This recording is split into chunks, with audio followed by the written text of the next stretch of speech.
Finding problems? That's easy. They exist in every community. I'm Terry Springs, your host. We're looking deeper, and we are talking solutions, finding out how we all can make a difference. Today on Talking Solutions, we're going to welcome in a couple people with the Nathan Adelson Hospice to talk about the organization and the upcoming Serenades of Life event. 96.3 KKLZ will be part of that. We'll tell you more about that here in a couple minutes. First, if I can welcome our guest, Stephanie Forbes. Good to have you back. Thank you for having me. Fronzie Markin is also with us. What do you do with Nathan Adelson Hospice? I am a volunteer, and I've been working for 20 years to help as a production coordinator and event planner. So you're going to have something to do with this Serenades of Life event that we're going to talk about. You went out and got Kenny Loggins. Well, I didn't go out and get Kenny Loggins, but I helped assist in the process of making it happen. Mm-hmm. And Brad Garrett coming in to be the MC. Yes, we're very excited about Brad Garrett. The Smith Center, Tuesday, November 10th, Nathan Adelson Hospice. Mm-hmm. For people who aren't familiar, could you fill them in? Absolutely.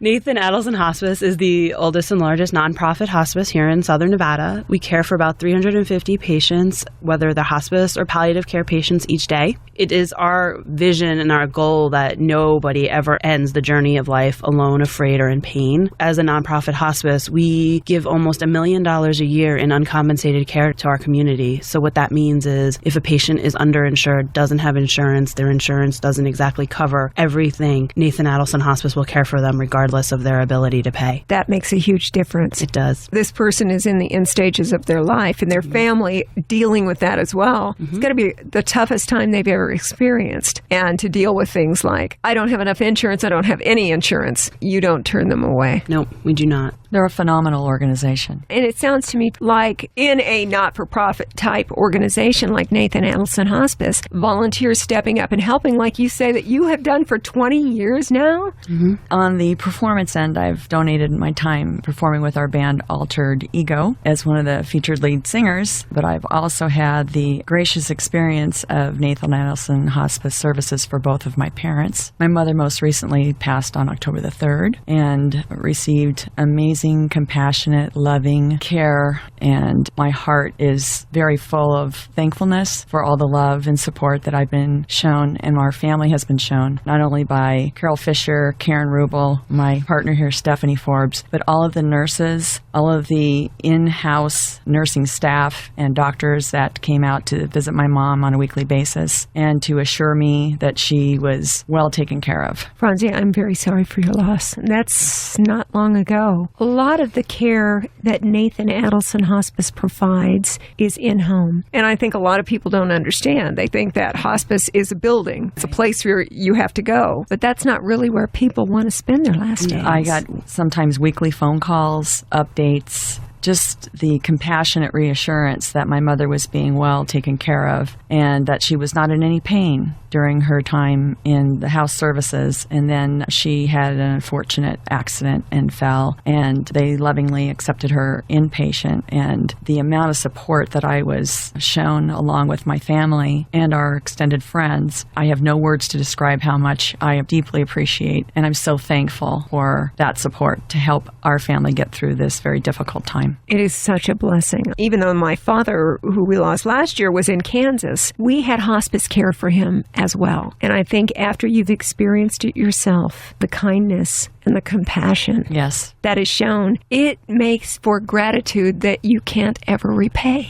Yes. My heart is with Nathan Adelson, and it will forever remain there. And whatever I can do to help assist in helping the community understand that compassion that they so unselfishly give on an hourly basis, 24/7, I will be there for them. Even singing, I hear. Yes. Now, tell me about this. So your volunteer work includes also being a vocalist for the group? Actually, Dr. Edwin Kingsley is the one that came up with this concept to help raise funds in the community to support Nathan Adelson and the Bonnie Schreck Complementary Therapies Program, which is quite phenomenal in itself. But Dr. Kingsley was the one that said, let's gather our musically gifted physicians together. He started this process in 1995. So we are celebrating our 20th anniversary this year. It's been such an honor, truly, to participate. And I just sort of helped push it in this direction with Stephanie and Dr. Kingsley. We now have also a phenomenal stage manager, Tim Sage, who's joined us. And we are ready to rock and roll with Kenny Loggins. And hopefully the community will really enjoy a great night of music. Kenny's really good in concert. I've seen him numerous times. Yes. Love his stuff. Got a lot of his CDs at home. And he's a genuinely nice person. Yes, yes. The event that we're referring to, a great fundraiser for Nathan Adelson Hospice, coming up on the 10th of November, which is a Tuesday night at the gorgeous Smith Center. Serenades of Life is the name of the event. Brad Garrett as the MC. You might have seen the television commercials with Brad Garrett talking about Nathan Adelson Hospice. You can tell it's very transparent that he has also been touched in some way by hospice and the caring associated. He obviously is a huge fan and wants to do anything he can to help get the word out about Nathan Adelson Hospice. Yes. So Brad's going to step up. He's going to come be the MC. I know 96.3 KKLZ is going to do tickets for the concert also that night. I'm curious, Fronzie, how is this going to work? Because we have this group of doctors who are also musical performers, you as a vocalist. Are you backing up Kenny? Are you opening act? Are you everything? Do we have any idea how that's going to roll out? That would be a dream come true to back up Kenny, but we have a great lineup for this show. The opening is going to be Dr. Lauren Little with his jazz band featuring Dr. Linda Woodson, and this year also including his 2 grandchildren who are accomplished musicians. And then we'll have Dr. Alan Arnold with Dr. Linda Woodson also joining him for a classical piano and smooth jazz combo. Then we'll have Dr. Morton Hyson with John Atkins, his duet partner, accompanied by Maria Russell. Then Dr. Sam Mujica Trench with a little contemporary pop. And rounding out the first hour will be Altered Ego featuring Dr. Edwin Kingsley. And of course, we'll be playing some classic rock and roll. And it's Altered Ego. Altered Ego. That is the group that you are the vocalist for. Yes. Are all of these doctors that you're mentioning who are going to kind of be the warm-up acts and give us all this entertainment, are these all doctors involved in the hospice? Dr. Edwin Kingsley he's actually on our board of trustees. They're all doctors in our community, not necessarily directly affecting patient care at the hospice, but they're all very, very supportive of what we do. And it's just a magnificent opportunity to showcase them. I don't think people realize that physicians are known sometimes for being gifted with music and other arts because it kind of all goes together with their personality. So we're really excited to have all of them perform. I'm not surprised.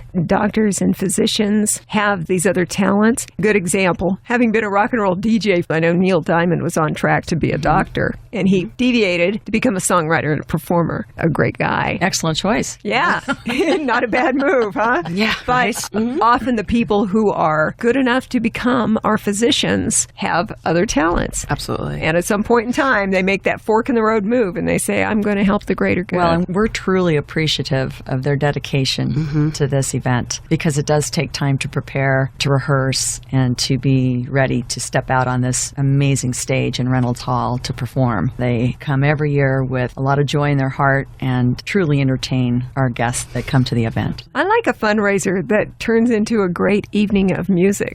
That sounds terrific. It's for Nathan Adelson Hospice in studio with us today for Talking Solutions. Stephanie's here, Fronzie is here. You've both been involved with the Nathan Adelson Hospice for a long time. I haven't been inside a hospice with really caring, giving people who are part of it. I think it's a special kind of angel who does that kind of job. I call them my earth angels. I truly do, because it takes a very special, dedicated individual to be involved with the compassionate care of a hospice patient. And to make every day special for them.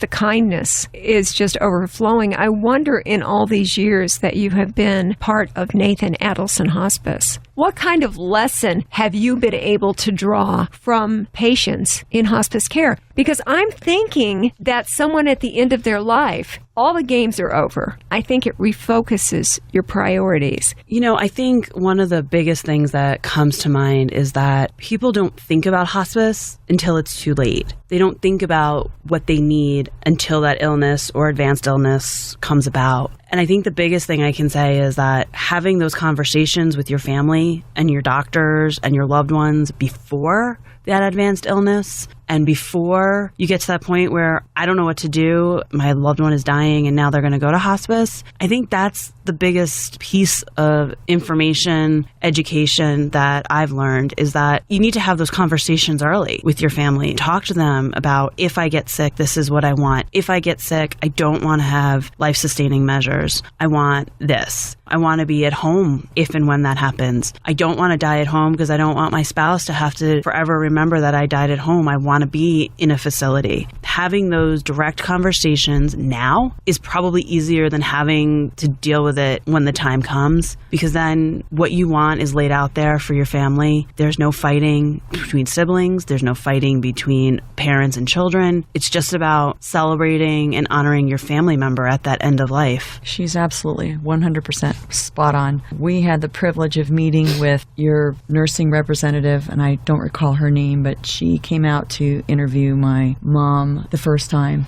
And she was, everything that Stephanie just said is spot on. It's really important that you have an advocate for your loved one to help you make those life-changing decisions. It's truly important to also allow the loved one to participate in that decision-making process if they're physically or mentally able to do that. It also establishes a rapport between you and hospice, because then you are also educating yourself through the process with your loved one as far as understanding what choices you need to be making for your loved one. I was very grateful and thankful that I had the amount of time that I did. And we also received spiritual services from Nathan Adelson Hospice. They have a great support system there, which my mother truly and graciously appreciated every single visit, because it lifted up her spirit and it allowed her to have that aha moment where she could completely freely just give it up and not feel any of this burden of what is going to happen after I go. Everything was lovingly explained, compassionately explained. So when the time came for her to go inpatient, there was no fear factor. It simply was another step towards her being at peace, feeling that compassionate love, and it's just helped sustain me through the process of losing her, which is very difficult to talk about at this early stage. But at the same time, I want to make sure I'm appropriately giving the message, which is don't wait. Listen to what Stephanie said. Don't wait. I think that's how you honor your mom.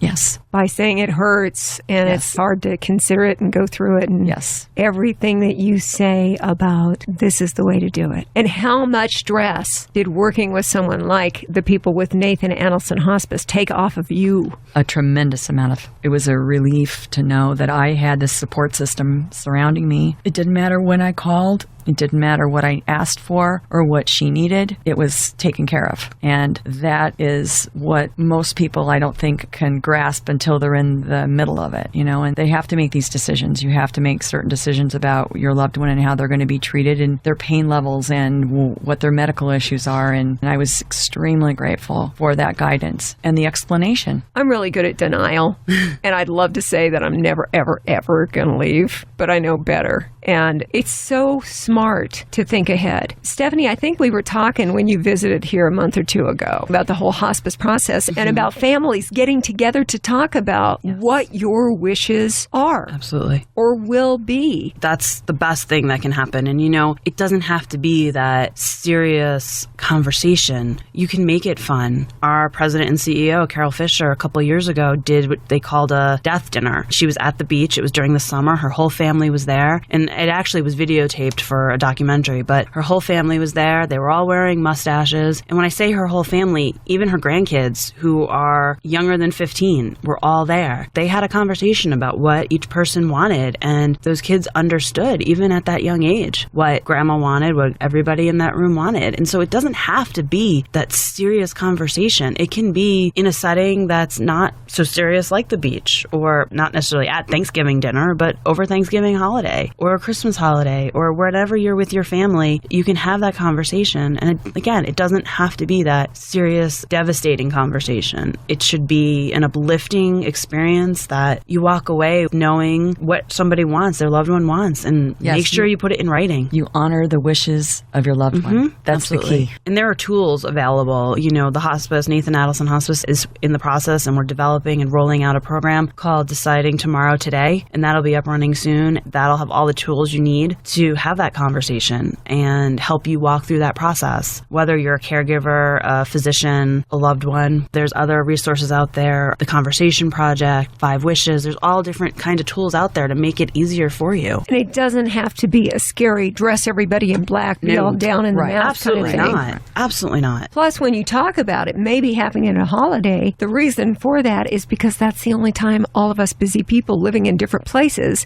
end up together. Absolutely. It was amazing to watch Carol with her family on that video talking about what they wanted, because it wasn't a super serious conversation. Well, it was a super serious conversation. It just wasn't in a setting where you felt like you couldn't laugh and have fun. Lighthearted. Lighthearted. Yes, that's a good word for it. Poking fun at things, maybe having a laugh. There's nothing wrong with that. Absolutely. Spending some pleasant, actually really good time with our family, dealing with an issue that is really a big deal. I wonder, as far as the kind of person who works for hospice, could be a physician, could be a nurse, could be a volunteer. I think we agreed it's a special kind of angel. Absolutely. We call all of our bedside caregivers angels. It takes a special person to do that every day. And when it comes to finding them, looking for the kind of person who fits into this environment that is hospice, and specifically today, Nathan Adelson Hospice, do you go out looking for a certain kind of person, or is this kind of person drawn to you and comes your way?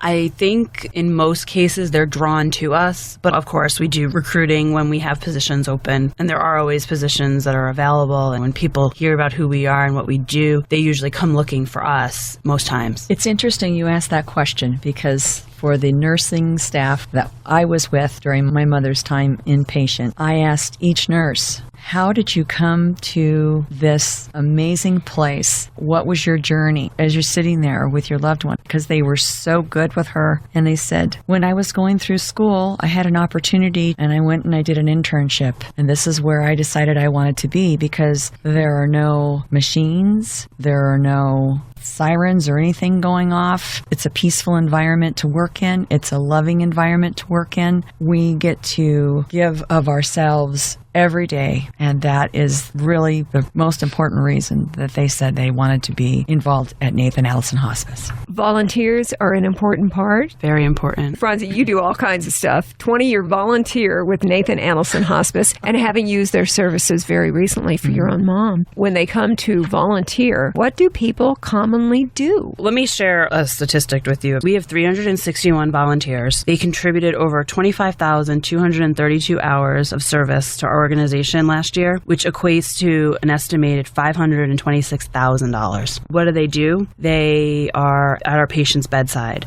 They are visiting our patients in their home. They are helping me with my events. They are clerical and working in our admissions department. They're making phone calls to our families to see what they need. They're delivering our meals every other Friday for meal delivery. They're bringing in their pets for our pet therapy program. They are one of the most vital pieces to our organization, because what we do, we couldn't do without them. It's amazing. Sounds like the number of volunteers that you mentioned just now, Stephanie, for Nathan Adelson Hospice. You have a volunteer for about every person who's being cared for in hospice. We do. The numbers sound very similar. Absolutely. And not everybody is cut out to be at the bedside or be, working with a family. And that's the nice thing, because you can come and volunteer in the foundation and do mailings and computer work and volunteer at some of our special events, be in our admissions department, or you can be right at the bedside with our patients. It's a process to be a volunteer. There's a training that you have to go through. I believe it's a couple of Saturdays, but in those 3 days, you learn everything you need to know about Nathan Adelson and who we are and what you need to know in order to be well prepared for whatever position you're going to be filling or volunteering in. What an environment, though, no matter what role you play. My time in working and dealing with hospice for my father, I've never known a more loving cocoon. People who come in and just wrap their arms. It's not physically wrapping their arms around me unless you need a hug. I'm sure that's there too. Perfect description of it, a loving cocoon. Yeah. That's exactly what it is. It really is. You just feel the compassion. Yes.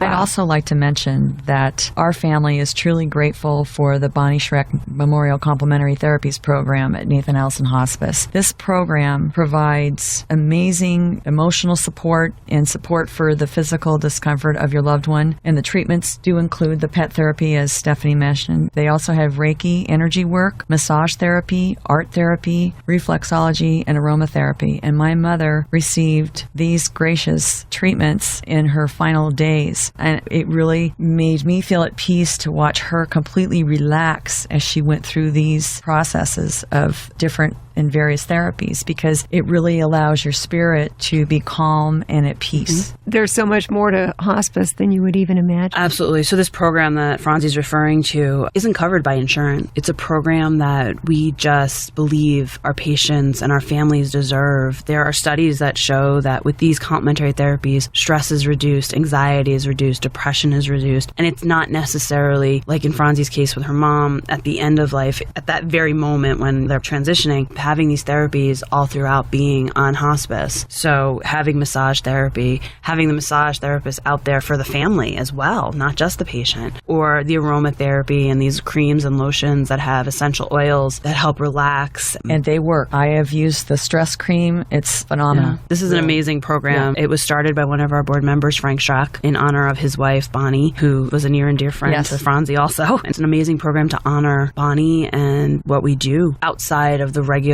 care that we provide. These are alternative therapies. Do you have any idea how many people you've impacted? Mm-hmm. It's roughly about 61,000 patients in 37 years. Growing every day. Growing every day. End of life is actually part of life. Mm-hmm. I think that's what people don't face up to and realize. This is part of our process. Absolutely. It is. So to add the services of Nathan Adelson Hospice, it does not come into play for every individual. The kind of person who comes into hospice care, be it either in a facility or in their home, this is something that's referred by a doctor? Well, you need a referral to be on hospice services, but most times it's when a patient has a diagnosis of 6 months or less is when it's time for hospice. It varies by disease process, but typically it's a diagnosis of 6 months or less. But with that said, if somebody wants information about Nathan Adelson, they can certainly call us and we would provide it to them. And if they want to take a tour of the facility and get familiar, knowing that there might be a need down the road, we're more than happy to provide information and do tours and talk with families. Odds are that someone in your circle will need hospice care. It would be a great opportunity. Go ahead and step up, find out what it's all about. Have that discussion with your family. Yes. About everyone's wishes. I highly encourage you to do that. Great idea. We're coming up on the holiday season, and it's not a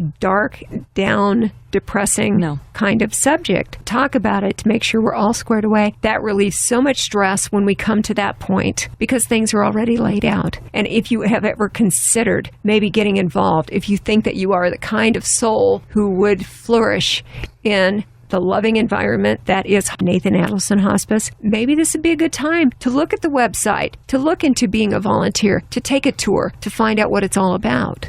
And I would imagine we'll also have that kind of information available at the event coming up on Tuesday, November 10th at the Smith Center. Serenades of Life. That is going to be an amazing night. Brad Garrett to be the MC, all of these physicians providing their musical entertainment, and then Kenny Loggins. It would also be a great time to get the information about Nathan Adelson Hospice. Absolutely. I'd like it if you guys raise a lot of money with this. So would we. We're excited about that. Tickets are available, so you might want to look into that. A great evening at the Smith Center. Where would they find the information, Stephanie? The best place to go is our website, and that's nah.org. Also call the Smith Center directly for tickets, 702-749-2000. They can help you with tickets there as well. It's not that far off. nah.org, so you can get information, you can get your tickets, find out about volunteer work. You can find out about what Nathan Adelson Hospice is all about. nah.org. Fronzie, if you got one piece of wisdom through your recent experiences with Nathan Adelson Hospice, what's the really important thing that you got out of this experience? That I was able to hold my mother's hand through this entire process, surrounded by loving, supportive, compassionate, amazing individuals that have dedicated their life to helping families such as mine go through this life cycle process. And that as sad as I am losing my mother, I am so grateful and thankful every day for the support and the caring and the love that I received from everyone at Nathan Adelson Hospice, and that I'm dedicating the rest of my life to sharing that with others that will listen and that will hopefully experience the same comfort and wisdom of knowing that if you make the decisions now, that you can have the last moments with your loved one be peaceful moments and loving moments. And then you yourself are at peace because you did it right. Yes. I think that's what we should all hope to do. Stephanie, what else? We're just very fortunate that the Lynn Ruffin Smith Charitable Foundation is our presenting sponsor. If it wasn't for them, we wouldn't be able to bring Kenny Loggins here. For Serenades of Life. For Serenades of Life, yep. It's going to be a great night. Yes. Tuesday, November 10th at the Smith Center. Tickets on sale now. You should get some. NAH.org. Stephanie Forbes and Fronzie Markin. Thank you so much for sharing your stories today on Talking Solutions. Thank you for having us.